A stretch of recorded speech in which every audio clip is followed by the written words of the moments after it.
कोई भी dispute arbitration को दे दो, ये तुम्हें अलाउड नहीं है, बरोबर है।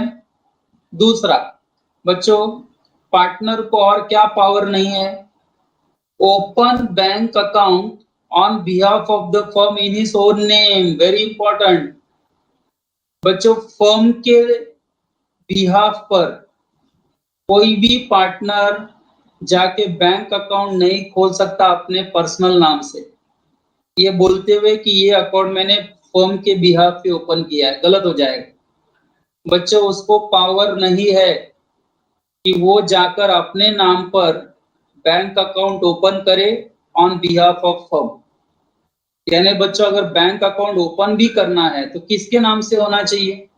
इंडिविजुअल पार्टनर के नाम से कि फर्म के नाम से? अगर बैंक अकाउंट ओपन करना ही है तो किसके नाम से होना चाहिए बच्चों? फर्म के नाम से होना चाहिए ना। एंड अगर कोई पार्टनर अपने नाम पे फर्म का अकाउंट ओपन करता है तो पर्सनल नाम पे, तो क्या वो चलेगा? क्या लगता है, क्या वो इम्प्लॉयड अथॉरिटी के अंदर काम कर रहा है कि बियॉन्ड इम्प्लॉयड अथॉरिटी?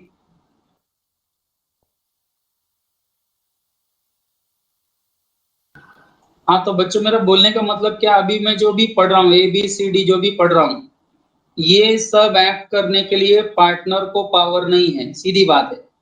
ये सब जो भी मैं पढ़ रहा हूँ 1 by 1, ये करने के लिए पार्टनर को पावर नहीं है। अब बताओ, पार्टनर ने इसमें से कोई भी अगर कांड किया तो उसके लिए फर्म जिम्मेदार होगा कि पार्टनर खुद? इसमें से कोई भी कांड किया अगर पार्टनर ने, तो पार्टनर खुद जिम्मेदार होगा कि फर्म बाइंडिंग होगा? पार्टनर खुद जिम्मेदार हो जाएगा बच्चों। तीसरा, पार्टनर को और क्या पावर नहीं है बच्चों, पढ़ो। C, कॉम्प्रोमाइज और relinquish any claim or portion of claim by the firm। बच्चों, कॉम्प्रोमाइज और relinquish दोनों का मीनिंग बताता हूं मैं, कॉम्प्रोमाइज और relinquish। लेकिन उसके क्या लिखा है बच्चों आगे? एनी क्लेम और portion of the claim by the firm. बच्चे एक एग्जांपल दूं मैं। A1 नाम की जो पार्टनरशिप फर्म है, उसने अपने डेटर पर केस किया है। डेटर समझते हो बच्चों? कर्जदार। A1 ने अपने कर्जदार पर केस किया है पैसा रिकवर करने के लिए। A1 क्या कहता है कि हमको 2 लाख रुपया क्लेम करना है डेटर से विथ इंटरेस्ट। यानी A1 ने अपने डेटर पर 2 लाख रुपया क्लेम करने का केस कर दिया है। अब बच्चों, केस तो फर्म ने किया है, फर्म केस लड़ेगा। अब मुझे ये बताओ, A1 के किसी भी इंडिविजुअल पार्टनर को क्या ये पावर है कि वो डेटर के साथ जाकर इस पोर्शन को कॉम्प्रोमाइज करे? क्या उसे ये पावर है? मैं बताता हूँ बच्चों, कॉम्प्रोमाइज मतलब बताता हूँ। बच्चे, A1 में 4 पार्टनर्स है एंड 4 में से मान लो गिरीश जो है, वो बिना पार्टनर्स को पूछे, बाकी राहुल सर, दोषी सर, डिसा सर, बिना बाकी पार्टनर्स को पूछे गिरीश जाकर डेटर्स को क्या कहता है अपने, कि देखो तुम्हारे ऊपर केस किए हमने 2 लाख रुपए का, ऐसा करो 1.5 लाख रुपए में सेटलमेंट कर दो, मैटर खत्म कर दो। तो आपको लगता नहीं बच्चों, जो क्लेम 2 लाख रुपए का फर्म ने किया था, उसे एक पार्टनर 1.5 लाख रुपए में कॉम्प्रोमाइज कर रहा है? हेलो हेलो, उसे 1.5 लाख रुपए में कॉम्प्रोमाइज कर रहा है। मुझे बताओ, क्या गिरीश को ये पावर था? क्या गिरीश को जाकर अपना फर्म का क्लेम कॉम्प्रोमाइज करने का पावर है? नहीं। यानी बताओ, गिरीश ने विद इन एम्प्लॉयड अथॉरिटी काम किया कि बियॉन्ड एम्प्लॉयड अथॉरिटी? तो बताओ बच्चों, कितने का नुकसान हुआ फर्म को? फर्म को गिरीश के कॉम्प्रोमाइज करने की वजह से कितना नुकसान हुआ?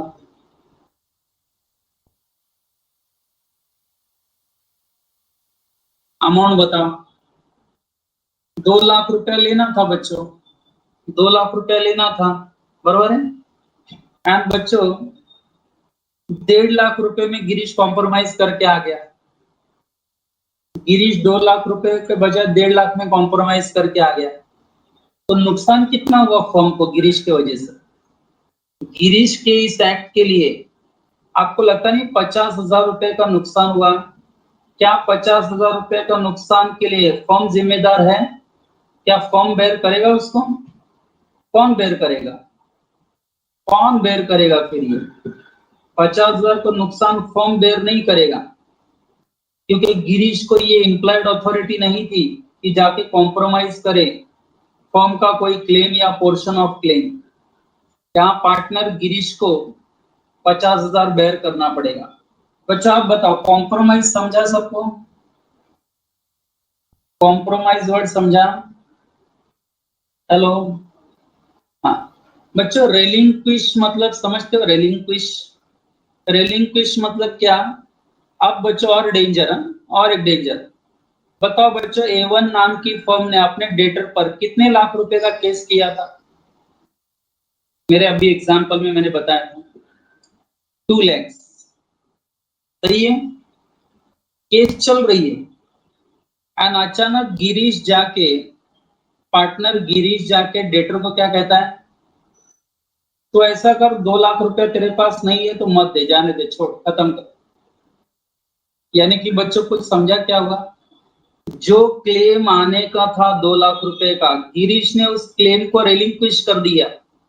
चलो टाइप करो, रेलिंक्विश मतलब वेव ऑफ, वेव समझते हो? वेव पढ़ाया था कि नहीं मैंने? वेव सेल ऑफ गुड्स एक्ट में ब्रीच ऑफ कंडीशन को ब्रीच ऑफ वारंटी ट्रीट किया। तो बच्चों 2 लाख रुपए क्लेम लेने का जो राइट था हमारा, वो गिरीश ने रेलिंक्विश कर दिया, खत्म कर दिया।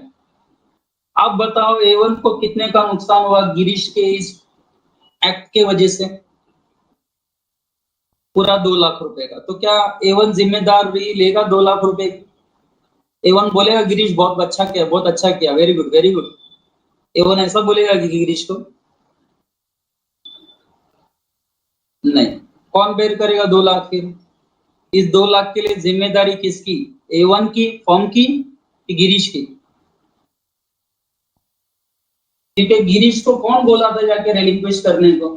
गिरीश को ये पावर ही नहीं था कि वो फर्म का कोई पोर्शन क्लेम या पोर्शन क्लेम का कोई पोर्शन जाके रेलिंक्विश करे या कॉम्प्रोमाइज करे। गिरीश को ये पावर ही नहीं है, ये इम्प्लॉयड अथॉरिटी में आता ही नहीं है। गिरीश बोलेगा नहीं मैंने इम्प्लॉयड अथॉरिटी में काम किया। अरे बाबा, ये इम्प्लॉयड अथॉरिटी है ही नहीं, तुम कैसे बोल सकते हो इम्प्लॉयड अथॉरिटी में काम किया? गलत है, बरोबर है। एक प्रकार की ओवर एक्टिंग है पार्टनर की। अरे जितना बोला गया उतना करो, ऐसा क्यों काम करते हो जो तुम्हारे अथॉरिटी के अंदर नहीं है? बच्चों और एक डी पॉइंट, पार्टनर को बच्चों और क्या पावर नहीं है? पढ़ो, पार्टनर को बच्चों और क्या पावर नहीं है? विथड्रॉ सूट और proceedings filed on behalf of firm. जरा सीरियसली बोलो, डी पॉइंट समझा सबको?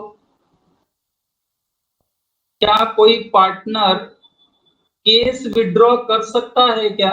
वो केस जो फर्म ने अपने डेटर पे किया है, क्या वो केस विड्रॉ करने का पावर है क्या पार्टनर को? कोई केस जो फर्म ने किया है अपने डेटर्स पर, उसे विड्रॉ करने की पावर क्या पार्टनर को है क्या? नो। तो बच्चों पार्टनर को ये बिल्कुल पावर नहीं है कि वो उस सूट या प्रोसीडिंग्स को विड्रॉ करें जो फाइल किया गया हो ऑन बिहाफ ऑफ फर्म। बरोबर है। तुम्हारे बीवी को तलाक देने का केस है तो तुम विड्रॉ करो, वो चलेगा। लेकिन फर्म ने किया हुआ केस पार्टनर गिरीश तुम कैसे विड्रॉ कर सकते हो? तुमको कौन पावर दिया भैया ये सब? हाँ, तुमने बीवी को जो तलाक वाला केस है वो विड्रॉ करो, चलेगा, वो तुम्हारा पर्सनल मैटर है। लेकिन पार्टनरशिप फर्म ने जो केस किया था उसे विड्रॉ करने की पावर किसी भी पार्टनर का नहीं है। ये डिसीजन सबका है। बच्चों अगर केस या प्रोसीडिंग्स विड्रॉ करने का अगर पावर नहीं है तो बच्चों किसी भी पार्टनर को कोई लायबिलिटी भी एडमिट करने की पावर नहीं। बच्चों पॉइंट नंबर ई को जरा समझो। बच्चों पॉइंट नंबर ई में रिवर्स कर दो केस। किसी सप्लायर ने पार्टनरशिप फर्म पे केस किया है, पहले ये बोलो, लाइन समझा सबको? थर्ड पार्टी ने पार्टनरशिप फर्म पर केस किया है पैसा रिकवर करने के लिए। कुछ समझा समझा समझा क्या? हेलो, यस बच्चों, सप्लायर ने, सप्लायर, क्रेडिटर्स मानते हो? क्रेडिटर्स सुने हो? क्रेडिटर्स, उन्होंने A1 के ऊपर केस किया है। एंड क्रेडिटर्स का क्या कहना है मालूम है? क्रेडिटर्स क्या बोल रहे हैं कि हमें A1 से 5 लाख रुपए आने के हैं, एंड A1 क्या कहता है? हमें 3 लाख देने के हैं। केस क्यों हुआ समझा बच्चों? दोनों ने एक दूसरे के ऊपर केस क्यों किया? तो आप बताओ, थर्ड पार्टी कितना डिमांड कर रही है हमसे?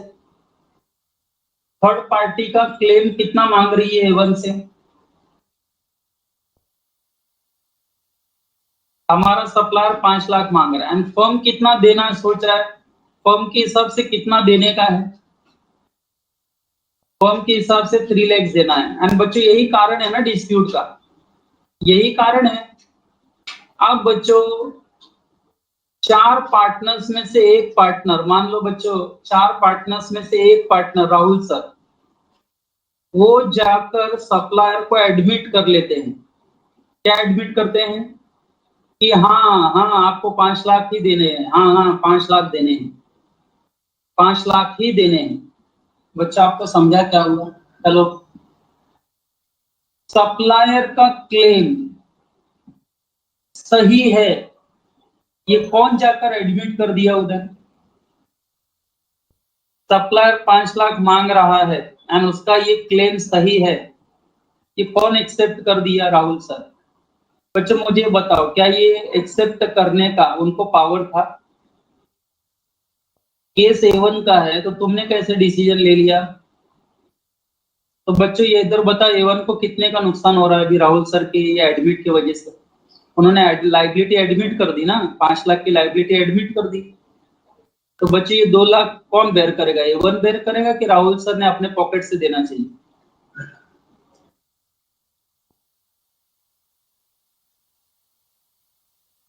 एग्जैक्टली बच्चे, A1 क्यों बोलेगा? A1 सीधा बोलेगा राहुल सर को, तुमने एडमिट किया ना लाइबिलिटी, जाके 2 लाख दो एक्स्ट्रा। चलो, हमने तो बोला नहीं, हमने आपको पावर भी नहीं दी थी ये सब एडमिट करने की। तुमने क्यों गए उधर लाइबिलिटी एडमिट करने के लिए? अरे केस चल रहा है, चलने देते। अरे जब कोर्ट में केस चल रहा है तो चलने देते केस को। तुमको कौन बोला होशियारी मारने के लिए उधर जाके 2 लाख एक्स्ट्रा लाइबिलिटी एक्सेप्ट करने की? Are you getting this student? Discussion में एकदम प्रैक्टिकली बता रहा हूं बच्चों। नेक्स्ट बच्चों, और क्या पावर नहीं है पार्टनर को करने की? पढ़ो, एक्वायर। बच्चों underline the word acquire. Acquire type करो, मतलब क्या? परचेस। एक्वायर मतलब क्या बच्चों? टाइप करो, एक्वायर मतलब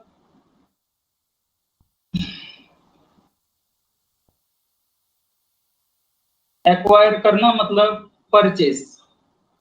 बच्चों किसी भी इंडिविजुअल सिंगल पार्टनर को ये पावर नहीं है कि वो फर्म के बिहाफ पे जाकर कहीं जमीन खरीदे, कोई बिल्डिंग खरीदे। फर्म के बिहाफ पर जाकर वो कोई इमूवेबल प्रॉपर्टी परचेस नहीं कर सकता। बच्चों मान लो हमारा बिजनेस वसई में है, मैं 15 दिन के लिए यूपी चला गया, उत्तर प्रदेश घूमने के लिए गांव। वहां एक अच्छी जमीन मुझे दिखी एंड मैंने वो जमीन का सौदा कर दिया फर्म के नाम पर। चलो बताओ सही किया कि गलत किया? बिना पार्टनर्स लोगों को पूछे मैंने उत्तर प्रदेश में एक जमीन का सौदा कर दिया, खरीद लिया फर्म के नाम पर, फर्म के बिहाफ पर। तो बताओ ये जमीन खरीदना क्या मेरा पावर में था? क्या ये मेरी इम्प्लॉयड अथॉरिटी थी? क्या मेरी ये इम्प्लॉयड अथॉरिटी थी? नहीं बच्चों। तो बच्चों कोई भी इमूवेबल प्रॉपर्टी परचेस करना ऑन बिहाफ ऑफ फर्म, इसकी पावर पार्टनर को नहीं है। बच्चों अगर परचेस करने की पावर नहीं है तो सेल करने की भी पावर नहीं है। Do you, are you getting this? Next point, transfer of immovable property belonging to the firm. बच्चों टाइप करो ट्रांसफर मतलब सेल, टाइप करो ट्रांसफर मतलब अगर परचेस करने का हक नहीं है तो बेचने का भी हक नहीं है। आप are you getting? F and G, F and G दोनों समझ में आया? अगर किसी पार्टनर को फर्म के बिहाफ पर इमूवेबल प्रॉपर्टी खरीदने का राइट्स नहीं है तो सेल करने का राइट्स कहां से मिलेगा? Don't you think so? तो बच्चों लास्ट पॉइंट, पार्टनर को बच्चों और क्या पावर नहीं है? Enter into partnership on behalf of the firm. Girish, Rahul, कोई भी अगर जाकर किसी और पार्टनरशिप फर्म में अगर पार्टनर बनते हैं तो बन जाए, चलेगा, लेकिन अपने इंडिविजुअल नाम से। वो A1 फर्म के नाम से एज अ पार्टनरशिप में एंटर नहीं हो सकता। यानी कि राहुल सर जाकर नालासोपारा में एक पार्टनरशिप ओपन होने वाली है, उसमें जाके क्या बोलते हैं कि मैं भी पार्टनर, मतलब A1 भी इसमें एक पार्टनर, ऐसा बोलकर बच्चों वहां एग्रीमेंट करके आते हैं, तो ऐसा चलेगा नहीं। किसी भी पार्टनर को, बरोबर है, किसी और पार्टनरशिप में एंटर करने का on behalf of firm allowed नहीं है। ये उसको अथॉरिटी नहीं दी गई है, ये उसकी इम्प्लॉयड अथॉरिटी में नहीं आती है, बरोबर है। So partner does not have any power to enter into partnership on behalf of the firm. उसे अगर किसी पार्टनरशिप में एंटर होना है तो अपने इंडिविजुअल नाम से एंटर हो, फर्म के बिहाफ पे नहीं। फर्म के बिहाफ पर वो कहीं पर भी पार्टनरशिप में एंटर नहीं हो सकता, अपने इंडिविजुअल नाम से वो कहीं पर भी पार्टनर बन सकता है, but not on behalf of the firm. अब बच्चों मुझे जरा आपसे रिस्पांस लेना है। पॉइंट नंबर 2 में आपको सारे ट्रांजैक्शन समझ में आ गए? हेलो हेलो हेलो, सभी एक एक एक्टिविटी बच्चों मैंने वक्त लेके समझाया। Have you understood? अब बताओ इसमें से ए से एच में से पार्टनर ने अगर कोई भी एक्ट किया तो उसके लिए पार्टनर जिम्मेदार कि फर्म जिम्मेदार?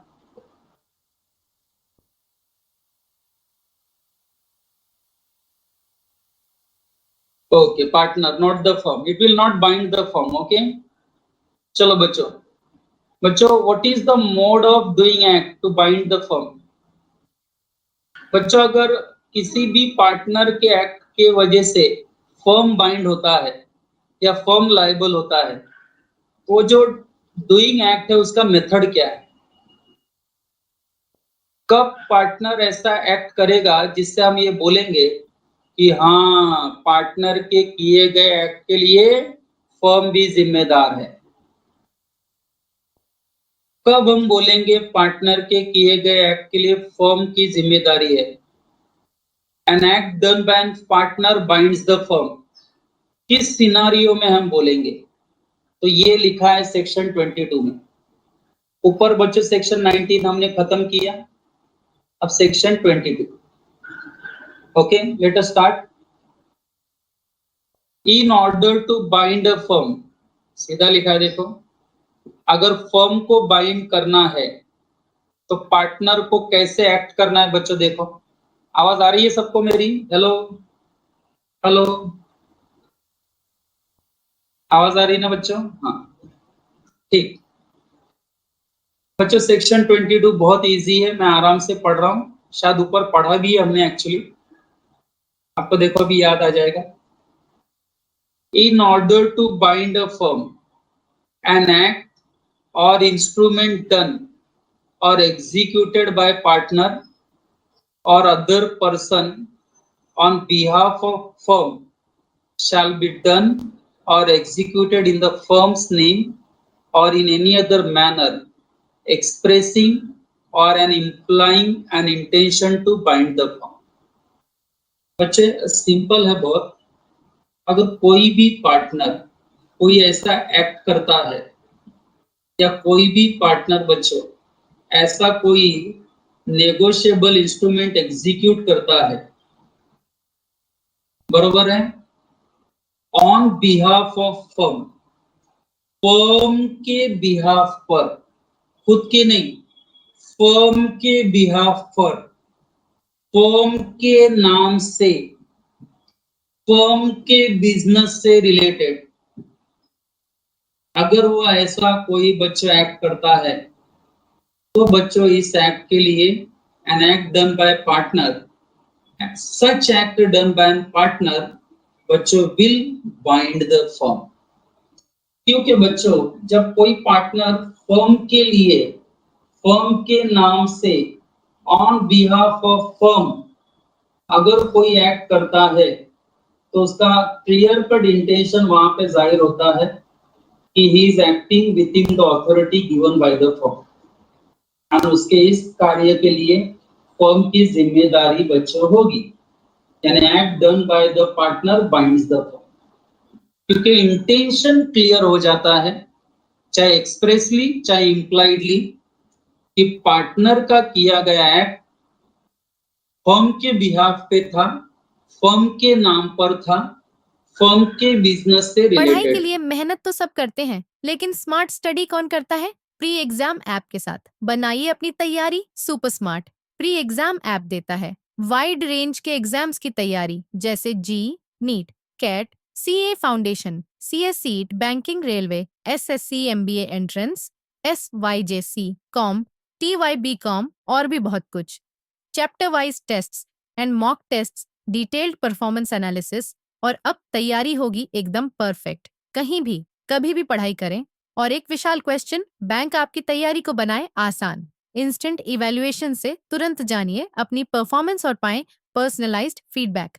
तो अब देरी किस बात की? प्री एग्जाम ऐप डाउनलोड करें और अपने नाम से रजिस्टर्ड करें, और एक विशाल क्वेश्चन बैंक बिल्कुल फ्री, और अपनी सफलता की कहानी लिखें।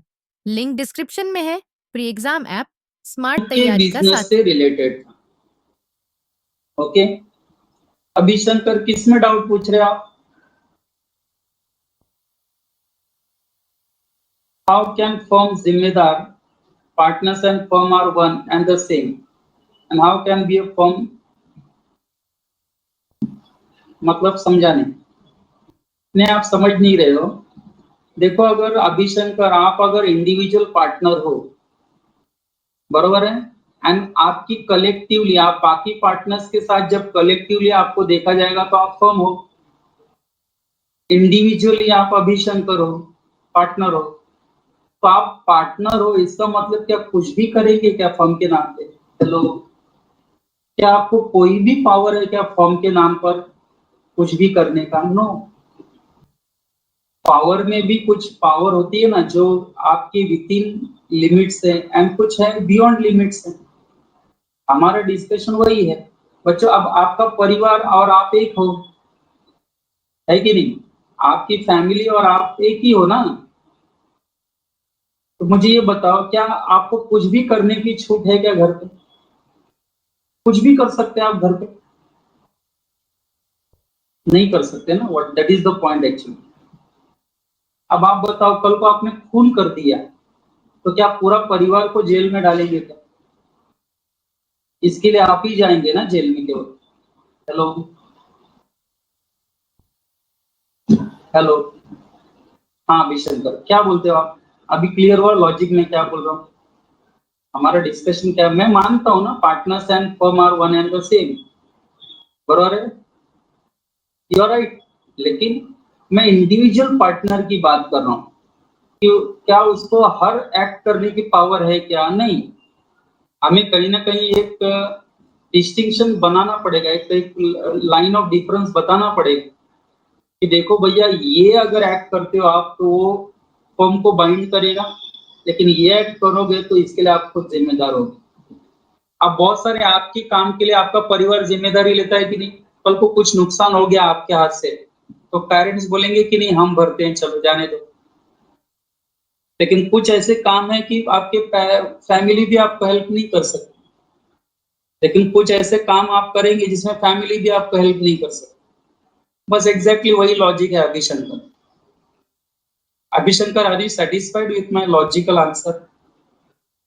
आपके डाउट के संक्षेप में मैंने बोला था ना वो, हाँ आपका डाउट जिस प्रकार था ना उसी हिसाब से मैं अपना आंसर भी देने का ट्राई कर। I hope you are satisfied with the answer. Okay, very good. Okay बच्चों, सो मैंने अभी भी सेक्शन 22 पढ़ा। अब बच्चों ऊपर पढ़े हुए सेक्शन 19 एंड सेक्शन 22 बच्चों दोनों का इधर एनालिसिस दिया है, बरोबर है। एंड बच्चों ऊपर जो लिखा है मैंने जो डिस्कस किया बच्चों ऑलमोस्ट वही चीज यहाँ पर भी, इसलिए मैं ये एनालिसिस है ना जो सेक्शन 19 एंड 22 बच्चों होमवर्क दे दूं, आप घर पे पढ़ लेंगे पैराग्राफ, क्योंकि ऊपर जो लिखा है ऑलमोस्ट सेम चीज यहाँ पर भी मिलेगी आप। तो मैं यहाँ टाइम वेस्ट नहीं करना चाहता हूँ आपका, पढ़ लेंगे एनालिसिस बच्चों, आप घर पे पढ़ लेना बच्चों, वापस एक बार रिवाइज हो जाएगा और कुछ नहीं, एक बार वापस रिवाइज हो जाएगा और कुछ नहीं। चलो बच्चों एग्जाम्पल पर मैं आता हूँ। मान लो ऊपर का एनालिसिस हमने पढ़ लिया बच्चों, मान लो आप एक बहुत ही अच्छा एग्जाम्पल है देखो समझने के लिए, ये एग्जाम्पल जरा अंडरस्टैंड करना बच्चों, तो आपको खुद एक फर्क पता चल जाएगा कि किसी पार्टनर का नॉर्मल कोर्स ऑफ बिजनेस में एक्ट करना, usual way of carrying out business, and बच्चों बियॉन्ड इम्प्लॉयड अथॉरिटी एक्ट करना आपको अपने आप पता चल जाएगा। बच्चों मुझे ये बताओ बैंकिंग बिजनेस में भी पार्टनरशिप फर्म होता है कि नहीं? हेलो बैंकर्स, बैंकिंग बिजनेस में भी पार्टनरशिप फर्म होता है। तो बच्चों मुझे ये बताओ अगर पार्टनरशिप फर्म का बिजनेस है बैंकिंग, हेलो मुझे ये बताओ पार्टनरशिप फर्म का बिजनेस है अगर बैंकिंग, तो मुझे ये बताओ तो क्या पार्टनर को बिल ड्रॉ करना, बिल पे साइन करना, एंडोर्स करना, चेक डिपॉजिट करना, चेक को हॉनर करना, ये सारे काम नॉर्मल काम हो जाएंगे, usual way of carrying out business हो जाएगा कि बियॉन्ड अथॉरिटी हो जाएगा? अगर बैंकिंग बिजनेस है तो ये सारे काम क्या हो जाएंगे? नॉर्मल होंगे कि बियॉन्ड इम्प्लॉयड अथॉरिटी? नॉर्मल। अब ये सारे काम अगर पार्टनर करेगा तो बच्चों हम ऐसा नहीं बोलेंगे उसके किए गए एक्ट के लिए बैंक लायबल होगा, पार्टनरशिप फर्म, क्योंकि वो जो भी कर रहा है वो usual way of carrying out business है, नॉर्मल कोर्स ऑफ बिजनेस का किया गया एक्ट है। Don't you think so? तो बच्चों कभी कभी नेचर ऑफ बिजनेस डिसाइड करता है, बिजनेस का नेचर क्या है ना बच्चों वो डिसाइड करता है किसी पार्टनर का किया गया act with in employed authority था या बियॉन्ड इम्प्लॉयड अथॉरिटी था, विद इन इम्प्लॉयड अथॉरिटी था कि बियॉन्ड इम्प्लॉयड अथॉरिटी था। अब बच्चों बताओ मुझे नॉर्मल बिजनेसमैन होता तो ट्रेडर, ट्रेडर पार्टनरशिप फर्म अगर ट्रेडिंग बिजनेस करता है, ट्रेडिंग ट्रेडिंग ट्रेडिंग बिजनेस करता है, बराबर है, तो क्या बच्चों बिल ड्रॉ करना, प्रॉमिसरी नोट ड्रॉ करना, डिस्काउंट करना, क्या ये नॉर्मल काम हो जाता क्या? यूजुअल हो जाता कि अनयूजुअल हो जाता? नेचर ऑफ बिजनेस से डिसाइड करो। अब यही काम जो बैंक कर रहा था ये नॉर्मल ट्रेडर के लिए, फर्म के लिए अनयूजुअल काम हो जाएगा कि नहीं? यस। तो ये बच्चों नेचर ऑफ बिजनेस को देखते हुए हमें इस एग्जाम्पल को डील करना है। यानी बच्चों एग्जाम्पल पढ़ाने से पहले ही मैंने आपको एक फेयर आइडिया देने की ट्राई की, तो आपको अभी यहाँ एक जो एग्जाम्पल हम रीड करेंगे बच्चों वो आपको याद रहना चाहिए, बस ये इंटेंशन है मेरा। देखो क्या लिखा है, एक्स। बच्चों मैं एग्जाम्पल रीड करने को स्टार्ट कर रहा हूँ, जरा ध्यान देना है सभी को। डाउट आप इसके बाद पूछेंगे तो चलेगा बच्चों, इसको समझ लो अच्छे से फिर डाउट पूछना आप लोग, मैं टाइम दे दूंगा आपको 1-2 minute. X a partner in firm of solicitors. अच्छा underline the word solicitors, type करो एक बार word solicitors. Firm of solicitors मतलब do you know solicitors? Advocates. Solicitors मतलब कौन बच्चा? लॉयर्स, एडवोकेट्स, हायर लेवल के एडवोकेट्स, एकदम हाई लेवल के एडवोकेट्स होते हैं ना बच्चों, उनको हम सॉलिसिटर कहते हैं, सॉलिसिटर। बच्चों अगर सीए की फर्म हो सकती है तो एडवोकेट की भी फर्म हो सकती है, डोंट यू थिंक सो? दो चार लॉयर लोग मिलके पार्टनरशिप फर्म शुरू कर सकते हैं कि नहीं? एग्जैक्टली बच्चों, दो चार लॉयर मिलके पार्टनरशिप फर्म शुरू कर सकते हैं। तो बच्चों वही है, देखो एक्स, बच्चों ये एक्स एक पार्टनर है, एक पार्टनरशिप फर्म का जो सॉलिसिटर्स की पार्टनरशिप फर्म है। X a partner in firm of solicitors borrows money, x ने पैसा बोरो किया एंड जिससे बोरो किया उसको पैसा देने का वादा करते हुए प्रॉमिसरी नोट भी एग्जीक्यूट कर दिया in the name of firm without authority. बच्चों बच्चों, एक्स पार्टनर ने पैसा बोरो किया फर्म के नाम पर एंड जिस व्यक्ति से बोरो किया उसको प्रॉमिसरी नोट भी एग्जीक्यूट कर दिया फर्म के नाम पर। लेकिन ये करने का, टाइप करो, क्या पार्टनर एक्स को अथॉरिटी था? क्या पार्टनर एक्स को ये अथॉरिटी था बोरो करके प्रॉमिसरी नोट एग्जीक्यूट करना फर्म के नाम पे? क्या अथॉरिटी थी? टाइप करो। नहीं थी ना? बच्चों कितना क्लियरली लिखा है देखो, विदाउट अथॉरिटी, यानी एक्स को ये करने की कोई अथॉरिटी नहीं दी गई थी। इसका मतलब आप ही बता दो बच्चों, एक्स यहाँ पर विद इन इम्प्लाइड अथॉरिटी है कि बियॉन्ड इम्प्लाइड अथॉरिटी इस्तेमाल कर रहा है? This act is beyond implied authority या within implied authority? Beyond. तो इसके लिए जिम्मेदार कौन होगा?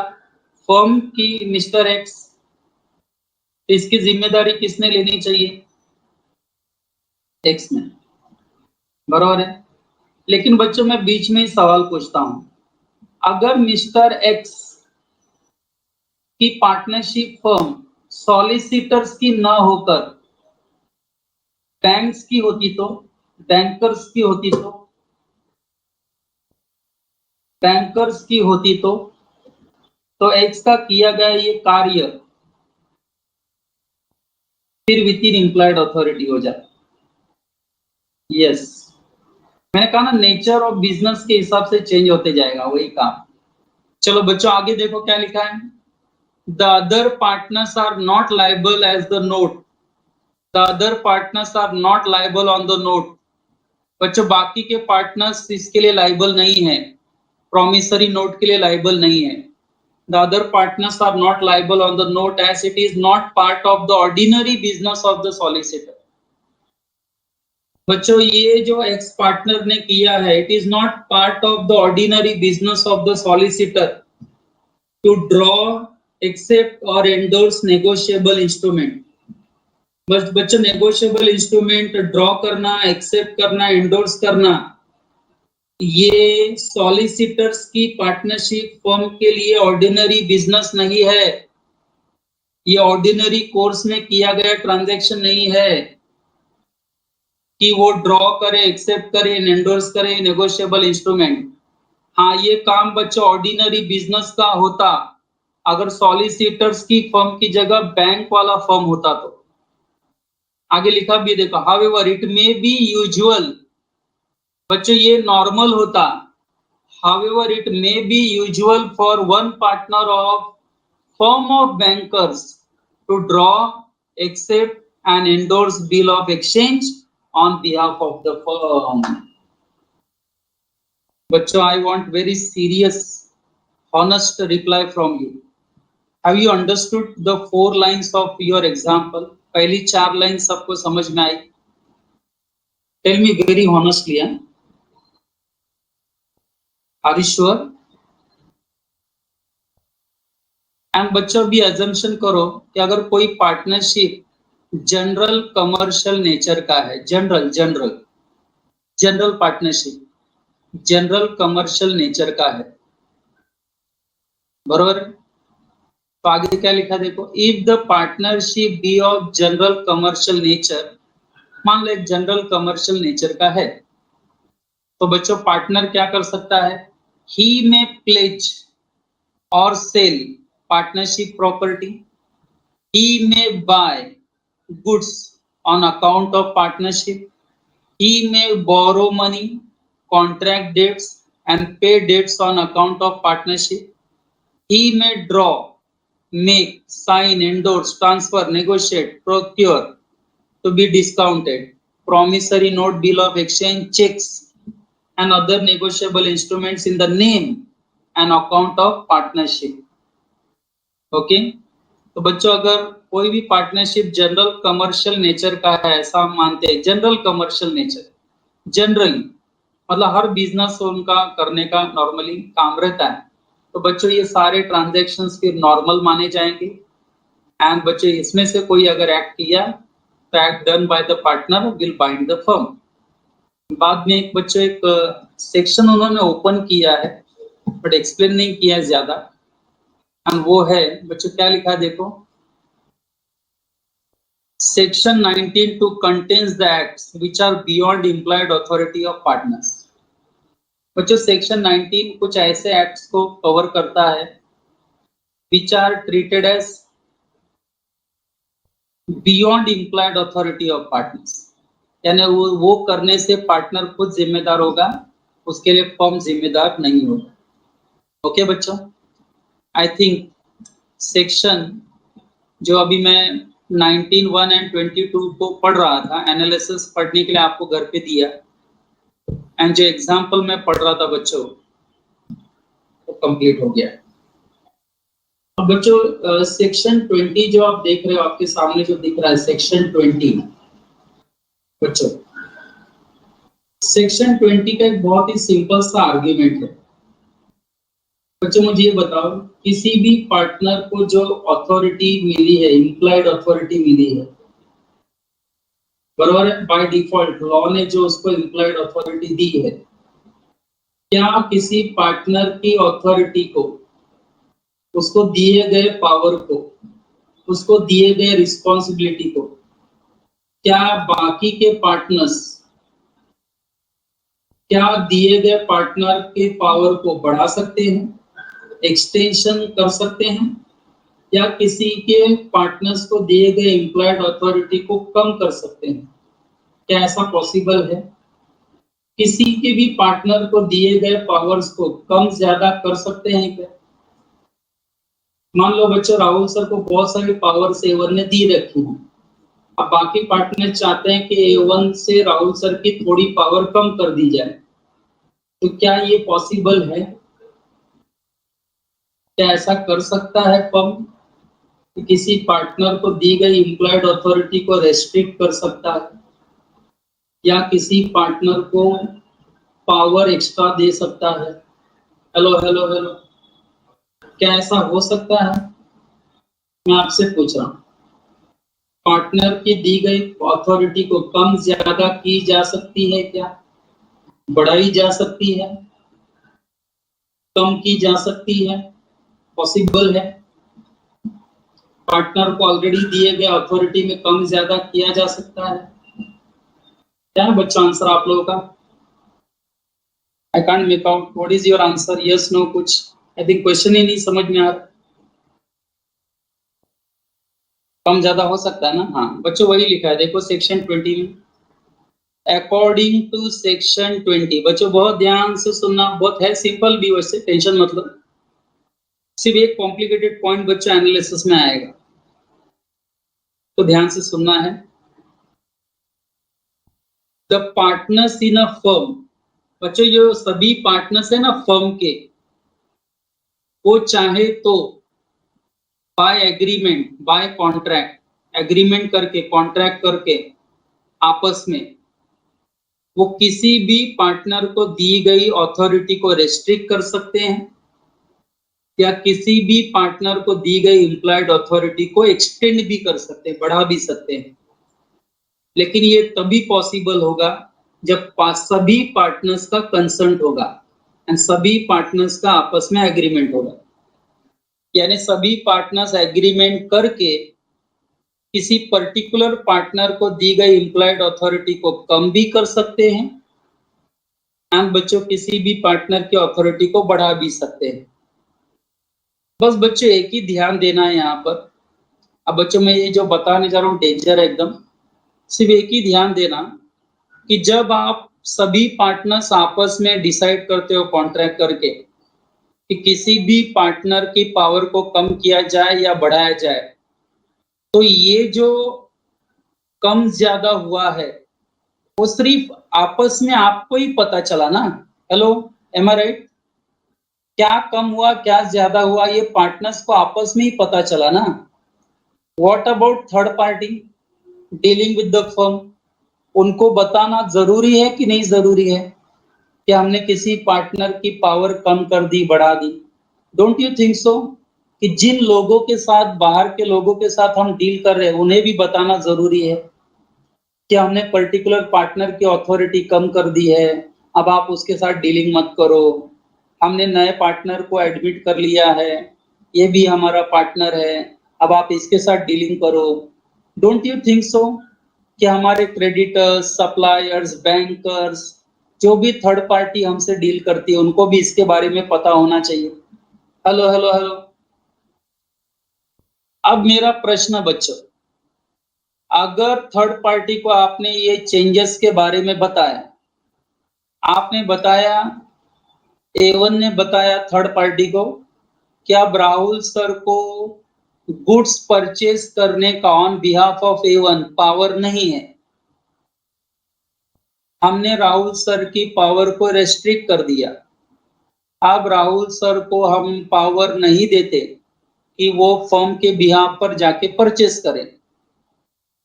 ऐसा पार्टनर्स ने थर्ड पार्टी को भी बता दिया, सप्लायर्स को भी जानकारी दे दी। राहुल सर का पावर निकाल लिया गया है, ये सप्लायर को भी मतलब जानकारी दे दी।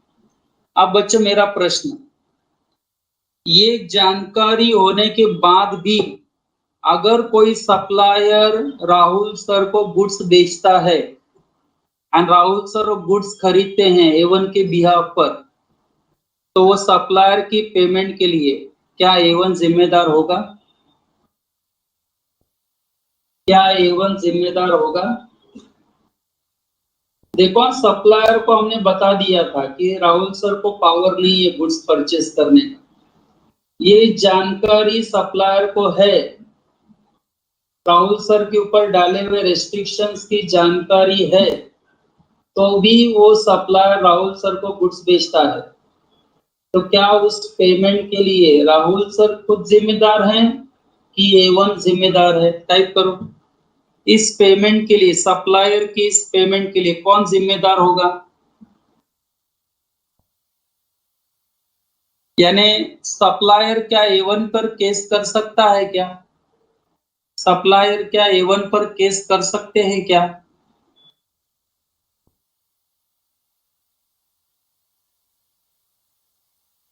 बच्चे A1 बोलेगा कि नहीं सप्लायर हमने तुमको बता दिया था रेस्ट्रिक्शन के बारे में, फिर भी तुम डील कर रहे हो तो मैं क्या करूं? हमने तुमको रेस्ट्रिक्शन के बारे में बताया था, तुम फिर भी डील करते हो तो हम क्या करें? लेकिन बच्चों रिवर्स कर दो केस रिवर्स कर दो। बच्चों हमने राहुल सर की अथॉरिटी निकाल ली, अब वो सप्लायर के साथ डीलिंग नहीं कर सकते, लेकिन इसकी जानकारी हमने थर्ड पार्टी को पास ऑन नहीं की। चलो आंसर दो। अगर इसके बारे में हमने थर्ड पार्टी को, सप्लायर को कोई नोटिस नहीं दी, रेस्ट्रिक्शंस के बारे में कुछ नहीं बताया, सिर्फ आपस में ही डिस्कस करके हम चुप बैठ गए, एंड राहुल सर जाकर A1 के नाम से अगर उसके साथ डीलिंग करते हैं, तो क्या सप्लायर के लिए A1 जिम्मेदार होगा? क्या सप्लायर के लिए A1 जिम्मेदार होगा? बिल्कुल होगा। वेरी गुड बच्चों, वेरी गुड। यानी बच्चों जो मैं पढ़ाने का कोशिश कर रहा हूं, आई थिंक आपको दोनों एंगल समझ में आ गया। बोलो बोलो बच्चों, दो चीजें थी इसमें। क्या किसी पार्टनर की एम्प्लॉयड अथॉरिटी कम की जा सकती है, बढ़ाई जा सकती है? हाँ, कर सकते हैं, अगर सारे पार्टनर्स आपस में इसके लिए एग्रीमेंट करे तो, कॉन्ट्रैक्ट करे तो। ऊपर से बच्चों अगर किसी पार्टनर की जिम्मेदारी कम की जाती है, तो तो इसकी जानकारी हमको थर्ड पार्टी को देनी पड़ेगी। थर्ड पार्टी को जानकारी मिलने के बाद थर्ड पार्टी अगर डीलिंग करता है तो बच्चों इसके लिए फर्म जिम्मेदार नहीं होगा। थर्ड पार्टी को अगर पता नहीं है रेस्ट्रिक्शंस के बारे में और थर्ड पार्टी बच्चों ऐसे पार्टनर से डीलिंग करता है तो फर्म को इस डीलिंग की जिम्मेदारी लेनी पड़ेगी। Is that clear with everyone? तो बच्चों मैं क्या कर रहा हूँ, सेक्शन 22 जो है, बराबर है, ये मैं अभी शाम के लेक्चर में आके रीड करता हूँ तो रिवीजन भी हो जाएगा अपना एक तरह से। एक बड़ा एग्जाम्पल है बच्चों, उसको भी हम कवर कर लेंगे। ठीक है बच्चों, सिर्फ मैंने 100% आइडिया क्लियर कर दिया आपको सेक्शन 20 का। ओके, तो मुझे लग रहा है कि डाउट नहीं होगा सेक्शन 20 में, आपको कोई भी डाउट नहीं होगा। इसमें मैं कुछ होमवर्क नहीं दे रहा हूँ, ये मैं खुद आके पढ़ूंगा बच्चों। सेक्शन 22 आज शाम को वापस 4:30 को लेक्चर है, तो आकर मैं आपको रीड करके समझा दूंगा एक बार और। एंड एक बहुत ही इंपॉर्टेंट एग्जाम्पल है, उसको हम कवर करेंगे। चलो बोलो, अभी तक के लेक्चर में किसी को कोई डाउट पूछना है? Hello, stop here. कोई डाउट नहीं है बच्चों? Very good. चलो कोई डाउट नहीं है तो बच्चों मैं फिर यहाँ स्टॉप कर देता हूँ। 4:30 को मैं आपको लॉ लेक्चर में फिर मिलूंगा। ठीक है बच्चों, चलो।